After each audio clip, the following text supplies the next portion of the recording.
जय हिंद। नमस्कार दोस्तों। आज की इस वीडियो में हम फिर से बात करने वाले हैं छत्तीसगढ़ जो आरक्षक भर्ती परीक्षा है उसकी लिखित परीक्षा की तैयारी कर रहे हैं और जो भी अभ्यर्थियों के फिजिकल में 50+ नंबर आ रहे हैं वो सभी लोग लिखित परीक्षा की अच्छे से तैयारी करें। तो 10 जो महत्वपूर्ण प्रश्न हैं उसको लेकर के आया हूँ। क्वेश्चन एग्जाम में जरूर से जरूर आ सकते हैं और उसका डिस्क्रिप्शन भी देखते हुए हम लोग चलेंगे। लगातार इस प्रकार की वीडियो से आपको तैयारी अच्छी हो जाएगी आप सभी लोग की, और इस प्रकार की वीडियो देखने के लिए हमारे चैनल को आप लोग सब्सक्राइब कर सकते हैं। चलिए तो देखते हैं। आज का हमारा पहला प्रश्न है कि शिवाजी का जन्म निम्न में से किस किले में हुआ था। छत्रपति शिवाजी महाराज की बात हो रही है। तो ऑप्शन में है प्रतापगढ़, रायगढ़, शिवनेरी या पन्हाला। तो किस किले में हुआ था ये पूछा जा रहा है आपसे। आप लोग अपने मन में इसका आंसर सोच लेंगे और वीडियो के अंत में आपके कितने प्रश्न सही हो उसका जवाब देंगे। ठीक है, तो ऑप्शन नंबर सी इसका सही उत्तर है। शिवनेरी के दुर्ग में उनका जन्म हुआ था, जो कि पुणे रियासत के अंतर्गत आता है। ठीक है, पुणे मतलब कि महाराष्ट्र। तो शिवाजी का जन्म कहाँ हुआ था? पुणे के निकट शिवनेरी के दुर्ग में हुआ था। पिताजी का नाम था शाहजी भोसले। उनकी प्रथम पत्नी मतलब कि शिवाजी की जो माँ थी उनका नाम था जीजाबाई। कब जन्म हुआ था? 1627 ईस्वी में। महत्वपूर्ण इंपॉर्टेंट जो फैक्ट मैंने बता दिया। अब जब ये राजा बने तो इनके दरबार में 8 लोगों की मंत्री परिषद होती थी जिसे अष्ट प्रधान कहा जाता था। आप लोग का होमवर्क है कि अष्ट प्रधान का नाम आप लोग याद कर सकते हैं चाहें तो, क्या क्या नाम थे उनके और क्या क्या नाम उन्हें कहा जाता था। और एक और महत्वपूर्ण यहाँ से प्रश्न पूछा था मराठा वाले चैप्टर से कि पानीपत का जो तीसरा युद्ध था वो किसके बीच हुआ था और किस वर्ष हुआ था। तो 1761 में हुआ था पानीपत का तृतीय युद्ध, मराठा एवं अहमद शाह अब्दाली की सेना के बीच। एक और महत्वपूर्ण प्रश्न बनता है जो कई बार एग्जाम में आप लोगों के पूछा गया है कि एक जो संधि थी 1665 में हुई थी, आप लोग चाहे तो इसका नाम बता सकते हैं। ठीक है, गेस कर सकते हैं। पुरंदर की संधि। ठीक है, ये बहुत इंपॉर्टेंट है, पुरंदर की संधि। तो ये इतने सारे जो इंपॉर्टेंट फैक्ट मैंने आपको बताया है मराठा से, ये आप लोग याद रखेंगे। 1665 ईस्वी में एक पुरंदर की संधि हुई थी। ये बार पूछा था कि पुरंदर की संधि कब हुई थी। चलिए आज का हमारा अगला प्रश्न है। दूसरा प्रश्न है 15 अगस्त 1947 को भारत का आज़ादी के समय भारतीय राष्ट्रीय कांग्रेस के अध्यक्ष कौन थे। तो ये बहुत इंपॉर्टेंट प्रश्न है। तो देख पाएंगे आप लोग ऑप्शन में जेबी कृपलानी, सरदार वल्लभ भाई पटेल, पंडित जवाहरलाल नेहरू और पट्टाभी सीतारामैया। तो आज के जो प्रश्न है दोस्तों बहुत ज़्यादा कठिन नहीं है। मेरा मतलब ये है कि आप लोग पढ़ाई से जुड़े और जो प्रश्न है सिंपल है और लगातार एग्जाम में पूछे गए हैं वो लेकर के आप लोग के लिए आया हूँ। तो इसका सही उत्तर है ऑप्शन नंबर ए जेबी कृपलानी। ये जब भारत आज़ाद हुआ तो ये आईएनसी इंडियन नेशनल कांग्रेस के अध्यक्ष थे। आईएनसी की स्थापना कब हुई थी? 1885 में। ठीक है, और जब इनकी स्थापना हुई थी तो मैं कौन थे? लॉर्ड डफरिन, वो वायसराय थे। डफरिन। ठीक है, ये चीज़ याद रखेंगे। ठीक है, और कांग्रेस के ऊपर मैंने पूरे एक अलग से डेडिकेटेड वीडियो बना के रखा है, उसको आप लोग देख सकते हैं। तो जीबी कृपलानी अध्यक्ष थे। और सरदार वल्लभ भाई पटेल ने कब अध्यक्षता की थी? 1931 के कराची अधिवेशन में मौलिक अधिकार से संबंधित वहां पे बातचीत हुई थी, मांग हुई थी। और डॉक्टर राजेंद्र प्रसाद ने 1934 के जो मुंबई का अधिवेशन हुआ था वहां पर इन्होंने अध्यक्षता की थी। आज का हमारा अगला प्रश्न है प्रश्न क्रमांक 3। मानव दुर्व्यापार का प्रतिषेध संविधान के किस अनुच्छेद के अंतर्गत किया गया है? मानव दुर्व्यापार, ठीक है, अनुच्छेद है 21, 22, 24 या 23। ऑप्शन में है। क्या राइट आंसर आप लोग बता सकते हैं? मानव दुर्व्यापार बहुत लोगों को समझ में नहीं आ रहा है क्या होता है। मानव की खरीदी बिक्री। ठीक है, आप लोगों ने पढ़ा होगा इतिहास में जो गौरी था वो गुलाम खरीदा था। ठीक है, ऐबक उसका गुलाम था। ऐबक था, उसने एक आदमी खरीदा था। इल्तुतमिश वो उसका गुलाम था। ठीक है, तो इस प्रकार से महिला को खरीदना, बच्चों को खरीदना, एक दूसरे को बेचना, उससे कार्य करवाना, ये सब प्रतिषेध है। तो इसका राइट आंसर क्या हो जाएगा? अनुच्छेद 23। तो संविधान अनुच्छेद 23 जो है वो बेगारी प्रथा और मानव दुर्व्यापार पर प्रतिषेध लगाता है। और मौलिक अधिकार कहाँ है? संविधान के भाग 3 में मौलिक अधिकारों का वर्णन किया गया है। अनुच्छेद 12 से लेकर के 35 तक कोई भी अनुच्छेद दिखता है तो आपको समझ जाना है कि जो अनुच्छेद है मौलिक अधिकारों से संबंधित पूछा गया है। चलिए ये बहुत इंपॉर्टेंट क्वेश्चन है, बहुत बार एग्जाम में पूछा गया है, मोस्ट इंपॉर्टेंट है ये दोस्तों क्वेश्चन। किसी भी विधेयक को धन विधेयक घोषित करने का निर्णय कौन लेते हैं? तो कौन बताता है कि जो विधेयक पेश किया गया है संसद में या सदन में, ये धन विधेयक है या नहीं? तो ऑप्शन में है प्रधानमंत्री या वित्त मंत्री, लोकसभा अध्यक्ष या आरबीआई के गवर्नर। तो आप लोग सोच लीजिए क्या है। तो ऑप्शन नंबर सी जो है वो इसका राइट आंसर है। लोकसभा जो अध्यक्ष होते हैं, मतलब जो स्पीकर होते हैं लोकसभा के, वो ये डिसाइड करते हैं जो बिल है वो धन विधेयक है नहीं। अब इससे होता क्या है, जो धन विधेयक होता है वह इसलिए इम्पोर्टेंट है क्योंकि इसका जो पूर्ण एकाधिकार अगर कह लें हम लोग तो लोकसभा को ही प्राप्त है। ये जो धन विधेयक होता है वो केवल लोकसभा में पेश किया जाता है। इसके लिए अनुच्छेद 110 में प्रावधान है। पास होने के बाद यह राज्यसभा के पास जाता है, लेकिन जो राज्यसभा है वो केवल 14 दिनों तक इसको रोक सकती है। अगर पारित नहीं करती है तो पारित मान लिया जाता है अपने आप ही। राज्यसभा चाहे तो कुछ सिफारिश के साथ लोकसभा को भेज सकती है वापस इस बिल को, लेकिन लोकसभा जो है वो इस सिफारिश को मानने के लिए बाध्य नहीं होता है। तो कहने का मतलब जो मनी बिल होता है उसे पूरा कंट्रोल एक प्रकार से देखा जाए तो लोकसभा के पास होता है, और स्पीकर ने डिसाइड कर दिया कि जो बिल पेश हुआ है ये लोकसभा में, वो अगर धन विधेयक है, मनी बिल है, तो वह मनी बिल हो जाता है। ठीक है, जैसे मैंने कहा अनुच्छेद 110 में इसके लिए प्रावधान है। लोकसभा का जो अध्यक्ष है वो प्रमाणित करता है। चलिए अगला प्रश्न है, यह भी संविधान से लिया गया है। अखिल भारतीय सेवाओं के निर्माण के लिए कौन उत्तरदायी है? अब सबसे इंपॉर्टेंट ये है कि अखिल भारतीय सेवाएं क्या होती हैं। अखिल भारतीय सेवाओं का मतलब ये है जो पूरे भारत में सेवा देते हैं। ठीक है, जैसे कि आईएएस, आईपीएस, आईएफएस, ये सब जो सेवाएं होती हैं वो अखिल भारतीय होती हैं। राष्ट्रपति के द्वारा ये व्यक्ति नियुक्त किए जाते हैं। तो ऑप्शन में क्या है कि इनका निर्माण कौन करता है? तो ऑप्शन में आप लोग के पास राज्यसभा, लोकसभा, राष्ट्रपति या उच्चतम न्यायालय। अखिल भारतीय जो सेवाएं होती हैं इनका निर्माण कौन करता है? एकाधिक उत्तरदायी कौन होता है? तो ऑप्शन नंबर ए है राज्यसभा, ये इसका राइट आंसर है।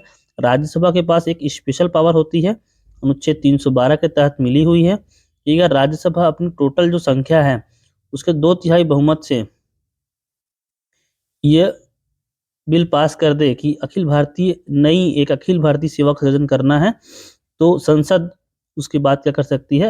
अखिल भारतीय सेवाओं का सृजन कर सकती है। लोकसभा या राष्ट्रपति के पास ऐसी शक्ति नहीं है। ठीक है, तो अनुच्छेद आप लोग याद रखेंगे, अनुच्छेद 312 में अखिल भारतीय सेवाओं का बात कही गई है। इसके अनुसार क्या होता है, अगर राज्यसभा अपने 2/3 बहुमत से नई अखिल भारतीय सेवाओं के सृजन का प्रस्ताव पारित कर देती है तो संसद क्या कर सकती है? नई अखिल भारतीय सेवाओं का गठन कर सकती है। वर्तमान में 3 सेवाएं हैं अखिल भारतीय केवल, भारतीय प्रशासनिक सेवा मतलब कि आईएएस, पुलिस सेवा मतलब आईपीएस, और भारतीय वन सेवा मतलब आईएफएस। यहाँ पे आईएफएस को बहुत लोग इंडियन फॉरेन सर्विस समझ जाते हैं। ठीक है, ये आईएफएस होता है फॉरेस्ट वाला। ठीक है, इंडियन फॉरेस्ट सर्विस होता है। और जो विदेश सेवा करते हैं वो कोई आईएएस ऑफिसर रहता है, उसको विदेश सेवा में भेज देते हैं, नियुक्त कर देते हैं। अगला प्रश्न है हमारा ज्योग्राफी से है। यहाँ पे आप लोग देख पाएंगे कंचनजंगा। ठीक है, भारत में स्थित भारत की सबसे ऊंची चोटी है। ठीक है, यह किस राज्य में स्थित है? बहुत सिंपल क्वेश्चन है। भारत में स्थित है और भारत की सबसे ऊंची चोटी है। ऑप्शन क्या है आपके पास? हिमाचल प्रदेश, अरुणाचल प्रदेश, उत्तराखंड या सिक्किम। तो कंचनजंगा कहाँ स्थित है ये आपको बताना है। आंसर आप लोग सोच लेंगे, कमेंट बॉक्स में कमेंट कर सकते हैं। Option number D Sikkim. Kanchenjunga जो है वो सिक्किम में स्थित है और ये भारत में स्थित भारत की सबसे ऊंची चोटी है। अगर पूछा जाए कि भारत की सबसे ऊंची चोटी कौन सी है तो वह K2 है, गार्डविन आस्टीन बोलते हैं जिसको। ठीक है, लेकिन ये जो है ये पीओके में है, पाक ऑक्यूपाइड कश्मीर में। इसलिए हम लोग क्या करते हैं, सिक्किम में जो स्थित है कंचनजंगा को ही भारत में स्थित सबसे ऊंची चोटी मान लेते हैं। ठीक है, तो भारत में स्थित भारत की सबसे ऊंची चोटी कौन सी हो जाएगी? कंचनजंगा। कहाँ पर है? सिक्किम, और कुछ हिस्सा इसका नेपाल में है। और गार्डविन आस्टीन अगर पूछा जाएगा तो K2 जो है पाक अधिकृत कश्मीर में है, मतलब कि पीओके में है। ठीक है, और ये भारत की सबसे ऊंची चोटी है। चलिए, हाल ही में मनमोहन सिंह जो भारत के पूर्व प्रधानमंत्री रह चुके हैं, वित्त मंत्री रह चुके हैं, आरबीआई गवर्नर रह चुके हैं, उनका निधन हुआ है। ठीक है, ये जो क्वेश्चन है उसके हिसाब से देखा जाए तो बहुत ही ज्यादा इंपॉर्टेंट हो जाता है कि भारत में आर्थिक उदारीकरण किस साल शुरुआत किया गया था? ऑप्शन में है 1996, 1991, 2000 या 2005। आर्थिक उदारीकरण क्या होता है? मतलब आर्थिक रूप से उदार होना, किसी को छूट देना किसी चीज में, ठीक है। तो इसका राइट आंसर हो जाएगा 1991। यहाँ पे मनमोहन सिंह ने एलपीजी का कॉन्सेप्ट लाया था, एलपीजी गैस नहीं। यहाँ लिबरलाइजेशन, प्राइवेटाइजेशन और ग्लोबलाइजेशन। ग्लोबलाइजेशन मतलब वैश्वीकरण, ठीक है। तो यहाँ बात करते हैं, हम लोग देख पाएंगे उदारीकरण, छूट देना मतलब, ठीक है, आर्थिक उदारीकरण। निजीकरण मतलब प्राइवेट कंपनियों को लेकर के आना, और वैश्वीकरण मतलब अपने चीजों को वैश्विक मार्केट में खोल देना। 1991 सदी में इसकी शुरुआत हुई थी। 24 जुलाई 1991 को तत्कालीन वित्त मंत्री जो मनमोहन सिंह थे, उन्होंने उदारीकरण की घोषणा की थी। उदारीकरण में, इस प्रक्रिया में विश्व के साथ व्यापार करना, मतलब अदर कंट्रीज के साथ व्यापार करना में बहुत सारी शर्तें थी, लाइसेंस लगता था, उसको उदार बनाया, मतलब कि कम किया, आसानी से कर सकते हैं, तथा भारत में लाइसेंसी राज को समाप्त किया। पहले बहुत सारी चीजों में व्यापार करने के लिए या प्रोडक्शन करने के लिए लाइसेंस लगता था, उसको धीरे धीरे खत्म कर दिया और बहुत सारे लोगों ने इसमें काम किया। चलिए, आज का हमारा अगला प्रश्न है, 8वां प्रश्न है, आधुनिक अर्थशास्त्र, ठीक है, मॉडर्न इकोनॉमिक्स का जनक किसे माना जाता है? ऑप्शन में है एडम स्मिथ, मनमोहन सिंह, अमर्त्य सेन या जॉन मेनार्ड किंग्स। आधुनिक अर्थशास्त्र का जनक, ये भी इंपॉर्टेंट प्रश्न है, अर्थशास्त्र से ही संबंधित है। तो ऑप्शन नंबर ए है, ये सही उत्तर है इसका, एडम स्मिथ, ठीक है। नाम तो सुना होगा सभी लोगों ने। तो एडम स्मिथ कहाँ के हैं? ये ब्रिटिश हैं, दार्शनिक और राजनीतिक अर्थशास्त्री हैं। इन्हें ही आधुनिक अर्थशास्त्र का जनक कहा जाता है। इनकी एक बहुत प्रसिद्ध पुस्तक है, ये कम से कम 5 से 10 बार एग्जाम में पूछ चुका है, वेल्थ ऑफ नेशन। पुस्तक का नाम है द वेल्थ ऑफ नेशंस।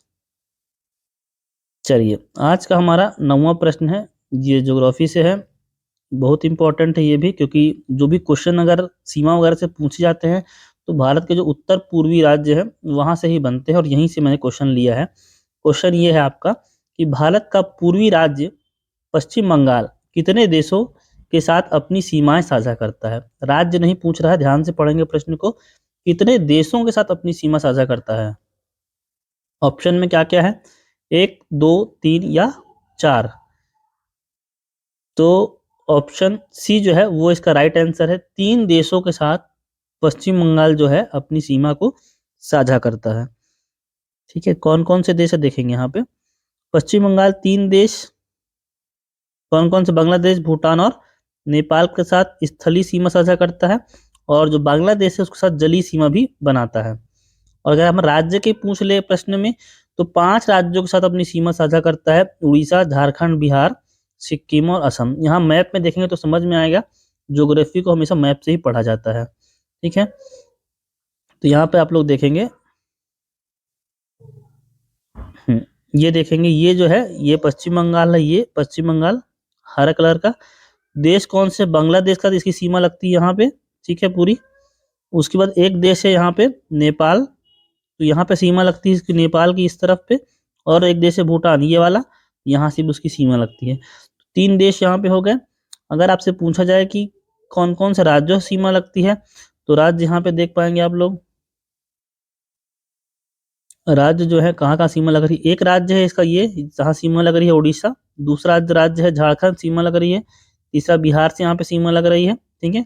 ऊपर में सिक्किम से सीमा बना रहा है, ठीक है, 4 हो गया। और 5वां है असम, यहाँ से सीमा लग रही है। तो पश्चिम बंगाल बहुत लंबा इस प्रकार से फैला हुआ है। तो इस प्रकार से 3 देशों के साथ और 5 राज्यों के साथ सीमा को साझा करता है।